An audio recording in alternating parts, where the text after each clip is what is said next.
داسې هیله مې منې خدای تعالی دې وکړي چې تاسو په روغ جوړ او د سرجمې مو پرته نه وي.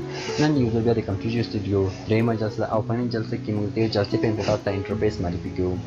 نو د دغه انټرفیس په معرفي کې د ټول نه د مخکې موږ ټولز تاسو ته معرفي کوو او په همدغه ډول سره د ټولز مربوط پراپرټیز تاسو ته معرفي کوو چې پراپرټیز څه دي او په همدغه ډول سره درېیمه او مهمه موضوع دا ده چې موږ کانویس یا هم هغه پریویو چې موږ د ویډیو ایډیټ کولو په حالت کې لیدل کېږي هغه څنګه کولی شو چې منظمه یې کړو او سناپینګ ټول په ټایم لاین او همدغه ډول کانویس یا هم هغه پریویو کې ښودلو سیټینګونه دي.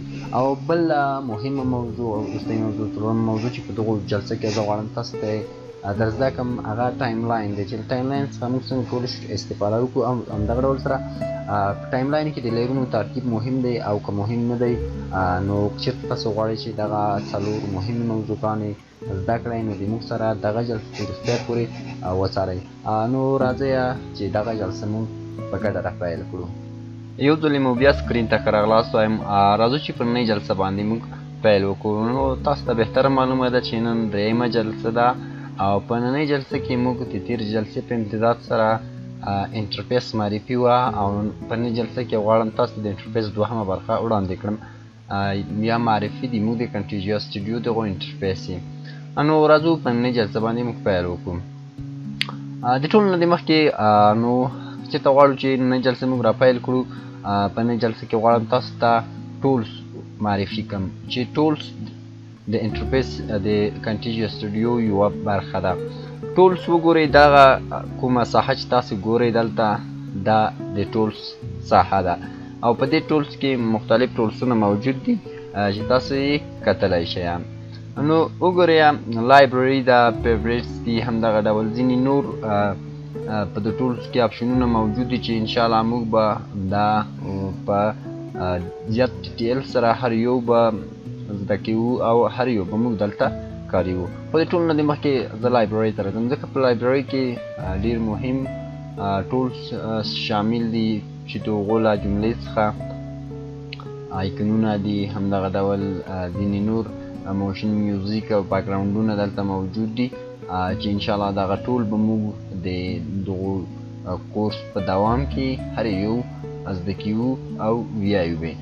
نو وګورئ صرف غواړم تاسو ته ځینې نمونې دلته وښیم. مثلا په آیکنز کې بزنس همدغه ډول ایجوکیشنلز دي، دغه ټول آیکنونه دلته موجود دي د مخکې څخه په کنټیجیا سټوډیو کې اډ شوي دي.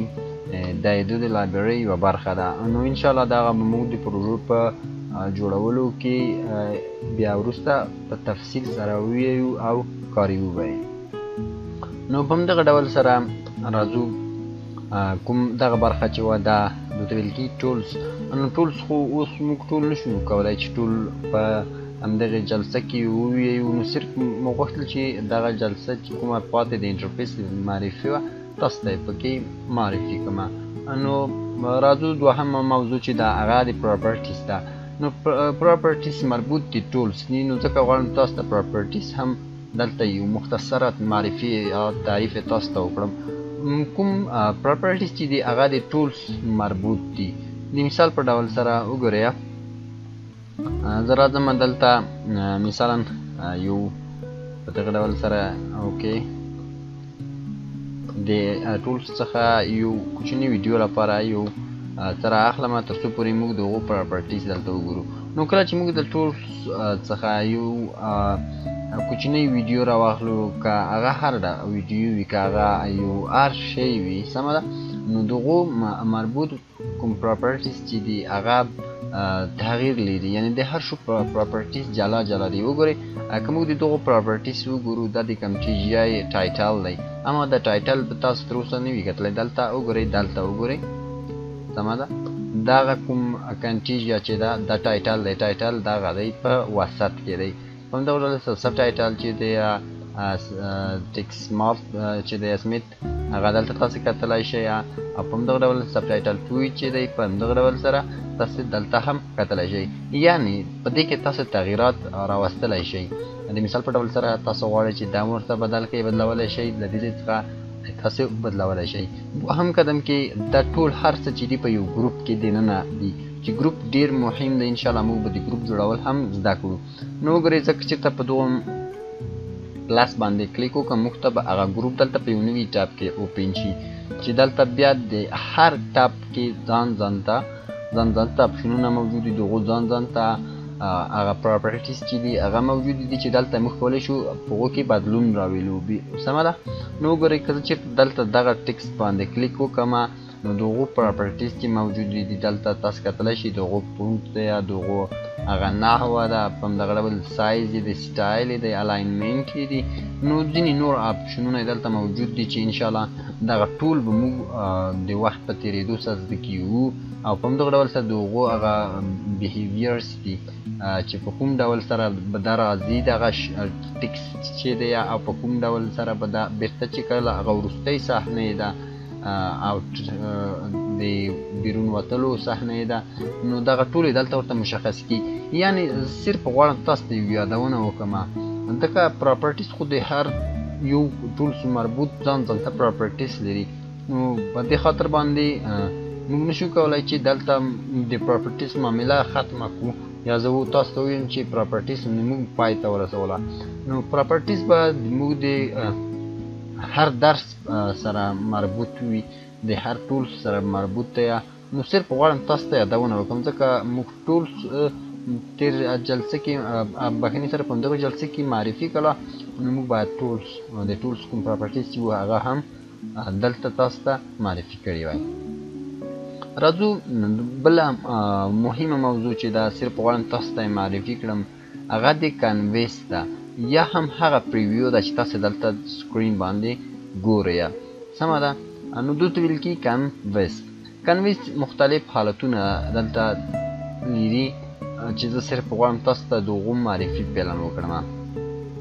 تاسو به دلته کتلی وي دلته ویل کېږي ایډیټ ولې ورته ویل کېږي ځکه که موږ راشو دلته ګروپ ته نو دلته چې که چېرته موږ ایډیټ کلیک کړی وي یا سلیکټ شوي وي دي موږ سره که چېرته زه دلته په هر شو باندې کلیک وکړم د هغو مربوط پراپرټیز دلته موږ ته راځي چې یعنې ایډیټیبل وي، موږ د دو په ذریعه باندې ایډیټ کړو. اما که چېرته موږ دلته راشو پین ته په پین باندې زه د خپل کوم سکرین پریویو چې دغه یو ځای څخه بل ځای ته په دغه ډول سره صرف هغه پریویو زه ښودلی شم، هغو کې هېڅ ډول تغیرات نشم راوستی، یعنې وګورئ هېڅ ډول تغیرات په دغو کې نشم راوستی. اما د پین څخه موږ په کومو ځای کې استفاده کوو د مثال په ډول سره که زه چېرته دغه یو څه ډېر رانږدې کړم په دغه ډول سره او غواړم چې د دوی هغه پریویو وګورم نو له پین څخه په دغه حالاتو کې موږ استفاده کړو. نو زه راځم دا بېرته پیټ کوم. بل چې دی کراپ که چېرته موږ وغواړو چې د ټولس څخه موږ یو شیپ یا یو بل شی یا یو بله ویډیو رااخیستې او غواړو چې هغه کراپ کړو ځینې ساحې د هغو له منځه یوسو نو موږ له کراپ څخه استفاده کړو. د کراپ څخه زیاته حالاتو کې په هغو حالاتو کې استفاده کیږي د مثال په ډول سره چې موږ یو ویډیو ولرو د هغو شاته شین بیکګراونډ وي او هغه اضافي ساحې له منځه وړل وغواړو نو موږ له کراپ څخه استفاده کړلی شو. د مثال په ډول سره وګورئ دغه ساحه که زه کراپ کړم او هغه هلته کوم مربوط شیپ چې موږ سلیکټ کړی دی هغه به موږ ته کراپ شي. نو موږ اوس کوم شیپ نه دی سلیکټ کړی نو موږ باید راشو یو شیپ سلیکټ کړو، بیا پس د هغو نه موږ کولی شو چې هغه هلته یې کراپ ترسره کړو. سمه ده.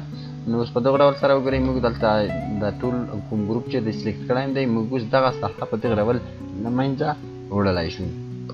نو د کراپ کارونه مهمه ده انشاءالله کله چې موږ د مکملو پروژو ډیزاین ته ورسېدلو نو هلته به د کراپ په اړه تاسو پوه شئ مکمل او که په تفصیلي ډول سره. بل راځو کومه پریویو چې د سایز د دغو ښودنې ته نو کیدای شي تاسو دې ته اوس متوجه شوي یاست ځکه موږ څو ځلې له دې څخه استفاده وکړه. که چېرته غواړئ چې مثلا په یو څه کې یا په یو پروژه کې ډېر په باریکي ډول سره کار واخلئ نو تاسو کولی شئ چې له دې ځای څخه هغه زوم ان او زوم اوټ یې کړئ. سمه ده. نو د دغو انټرفیس مربوط بله موضوع چې ده هغه په ویو کې ده. په ویو کې وګورئ کوم دلته تاسو چې کوم آپشن ګورئ انیبل کانویس سناپینګ دی دا له موږ سره په کومو حالاتو کې مرسته کوه چې د مثال په ډول سره چېرته موږ په یوه ویډیو کې منظمتوب غواړو. سمه ده. د هغو په هغو ویو کې نو موږ چېرته دا نوي ټیک شوی یعنې د موږ هغه کانویس یا هغه پریویو چې ده اوس د مثال په ډول سره وګورئ دا اوس نه دی ټیک شوی. که چېرته زه اوس یو شیپ راواخلم دلته تاسو ته د آیکونونو څخه وګورئ دغه شیپ ما راواخیستله وګورئ دلته یې کاروم په دغه ډول سره. اوس وګورئ دغه شیپ کوم چې دی دا مې یو څه کوچنی کوم. اوس وګورئ که چېرته زه غواړم چې دا ځای په ځای کړم مثلا غواړم چې دغلته په دغه ساحه کې دا دې څه ځای په ځای کړم یا غواړم چې دغه وسط ته زه کړم خو اما ما ته هېڅ ډول راهنمایي نه کېږي هېڅ ډول کومک له ما سره نه کېږي ځکه چې موږ کوم آپشن چې وه د سناپینګ هغه موږ غیر فعال کړی دی. که چېرته موږ دا اوس بېرته فعال کړو وګورئ څومره په مطمئن ډول سره موږ ته دلته راهنمایي کېږي چې دا د 200 واصل شولې او په کومه ساحه کې تاسو دغه شیپ کارول غواړئ وسط ته یې راوړل غواړئ وګورئ په دغه ډول سره تاسو کولی شئ چې دغه کوم سیټینګز چې دي دا په ډیفالټ حالت باندې پرېږدئ. نو د مخکې څخه دغه سیټینګونه چې وي په ډیفالټ حالت باندې تاسو کوشش وکړئ چې هغه پرېږدئ. بل چې دی انیبل پلی هیډز دی سناپینګ. نو که چېرته موږ دا د موږ سره ټیک شوی وي یا نوی ټیک شوی که نوی ټیک شوی نو زه اوس په دغو ټیک شوي حالت باندې پرېږدم یا په انتخاب شوي حالت باندې پرېږدم صرف غواړم تاسو ته یو نمونه در وښیم. که چېرته موږ ته د غیر فعال وي نو موږ چې دلته وګورئ دلته کومه راهنمایي موږ ته کېږي د مقناطیسي ډوله حالت چې غوره کوي د همدغو برکت دی یا د همدغو حالت دی یا چېرته هغه موږ ته غیر فعال نه وي په ټایم لاین چې کوم دی دلته اوس وګورئ مثال په ډول سره په ټایم لاین تر اوسه پورې موږ نه دی ویلی انشاءالله په همدغو جلسه کې به موږ ټایم لاین هم وویو. نو وګورئ که چېرته زه دلته راځم دې خوا ته دغه ځای ته دغو شیپ ته نو دلته ما ته راهنمایي کړه که زه په هره ساحه کې وم وي چې دلته یو بل شیپ موجود دی چې تاسو د هغو سره اټاچ شویه د هغو سره تاسو وصل شویه نو په هغو حالت کې موږ باید دغه دوه کوم سیټینګز چې وو دا باید د موږ څنګه وي ډیفالټ حالت کې دا سلیکټ شوي وي یا ټیک شوي وي نو که نه وي ټیک شوي نو تاسو کوشش وکړئ چې دا در سره ټیک دی.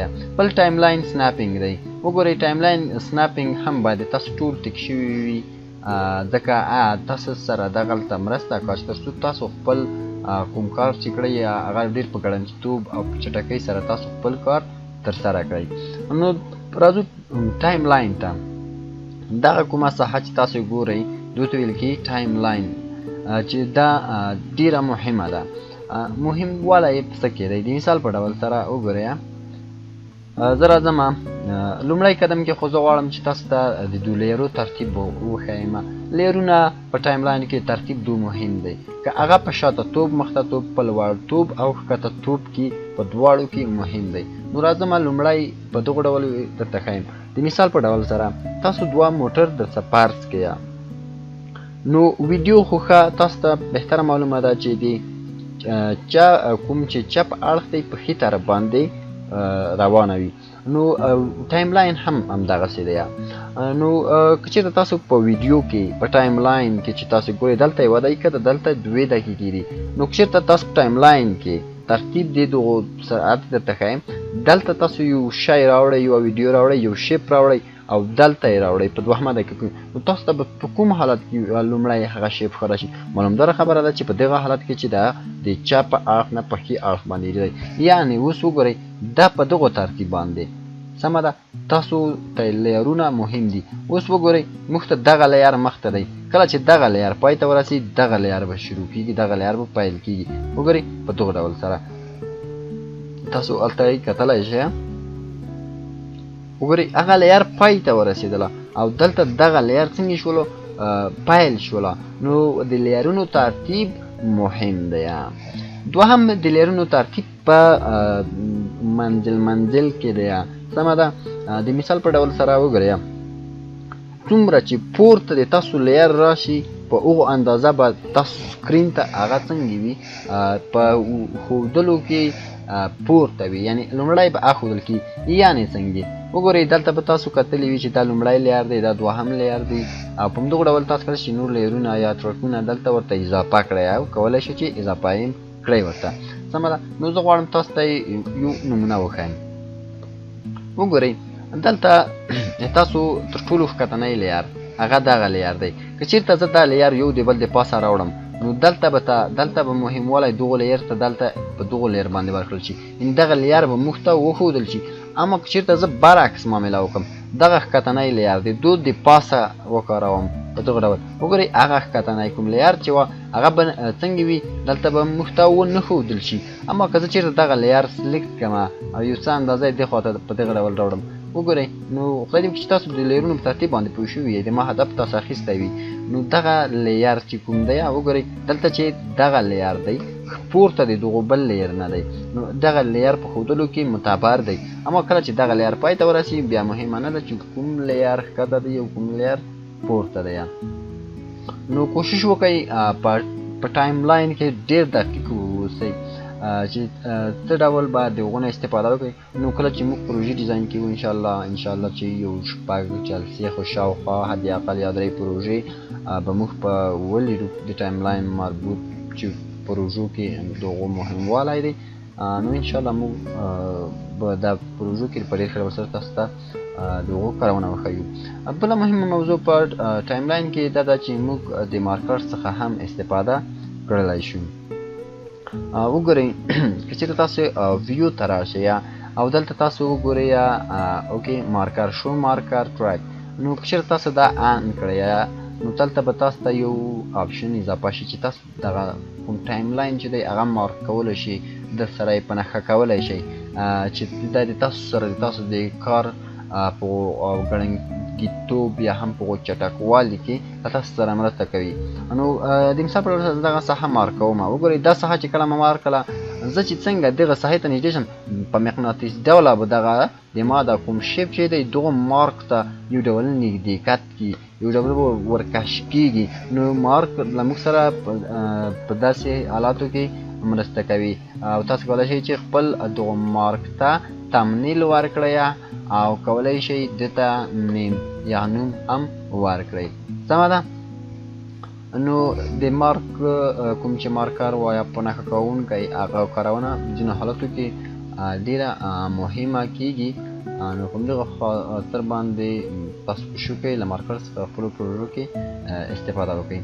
بله مهمه موضوع چې زه غواړم هغه تاسو ته وښیم هغه دا ده چې موږ باید په خپلو پروژو کې د ګروپ کولو څخه استفاده وکړو. د مثال په ډول سره وګورئ زه یوه ویډیو را اخلم، سمه ده راځم اوکې تاسو ته د ګروپ هغه ګټه وښیم چې ګروپ ولې باید موږ جوړ کړو او څنګه کولی شو موږ ګروپ جوړ کړو. د مثال په ډول سره وګورئ زه صرف غواړم په دغه ویډیو کې یوه اندازه ایډیټ وکړم. نو دا لومړی زه څنګه کوم ګروپ کوم، کله چې زه راغلم او دغه مې ګروپ کا کنټرول جی باندې هم تاسو ګروپ کولی شئ. دا ویډیو یوه ګروپ شوله. اوس که چېرته تاسو په پلاس باندې کلیک وکړئ موږ ته یو نوی ټاپ د لیرونو راخلاصي، هېڅ په دغو کې اضافي لیر نشته، په دغو کې بیروني ساحه کې موږ کار نشو کړلی. صرف هغه ویډیو چې څوره ده په هغو ویډیو کې موږ دلته هر ډول ایډیټ هر توره ټابونه چې موږ وغواړو دلته یې موږ کولی شو چې راخلاص یې کړو. د مثال په ډول سره وګورئ زه راځم لایبرري ته، مثلا زه دلته دغه یو شیپ کاروم، وګورئ په دغه ډول سره سمه ده. اوکې یو څه یې کوچنی کوم په دغه ډول سره سمه ده. وګورئ نو تر اوسه هغه مربوط درس ټول پاتې دی، انشاءالله موږ بیا وروسته د پروژو ډیزاین ولیرو. سمه ده. دوهم شیپ مثلا غواړم چې دغه شیپ دلته وکاروم په دغه ډول سره. اوکې د لیرونو ترتیب هم دلته تاسو حس کولی شئ. سمه ده. رطوب بیهیور ته مثلا دلته دو ته مثال په ډول چې کله یو شیپ پای ته رسیږي دغو په کوم ډول هغه راشي او په کوم ډول ولاړ شي. نو په دغه ډول وګورئ زه همداسې بې ترتیبه دو ته هغه انیمیشن ورکوم ساده بیهیور. سمه ده. وګورئ په دغه ډول سره سمه ده. یعنې ګروپ دې موږ سره مرسته کوه تر څو پورې موږ پروژه په ډېر ښه ډول سره منیج کړو. که چېرته زه اوس دغه ګروپ بند کړم هلته به صرف ما ته مغه کومه ویډیو چې ما ګروپ کړې وه وګورئ هماغه به وي، نور به اضافي لیرونه ما ته هېڅ نه ښکاري. نو د ګروپ جوړول اړین دي، مهم دي مثال په ډول سره میوزیک ګروپ که یا د هغو غږونو سره چې تاسو غواړئ چې په خپله پروژه کې د هغو نه استفاده وکړئ. نو نن صرف هغه انټرفیس د کنټیجو سټوډیو وه، د هغو معرفي وه. نو انشاءالله سر د بلې جلسې نه به د موږ درس هغه عملي اړخ ته چې کوم موږ غواړو تاسو ته وښیو انشاءالله ولاړ به شي. نو په دې سره د موږ کومه نننۍ جلسه چې وه پای ته رسېږي او خدای دې وکړي چې تاسو له دغې نه یو څه زده کړي وي. نو تر بلې او راتلونکې جلسې پورې تاسو په پاک رب سپارم. که چارې ولرئ تل ښاد او اباد اوسئ.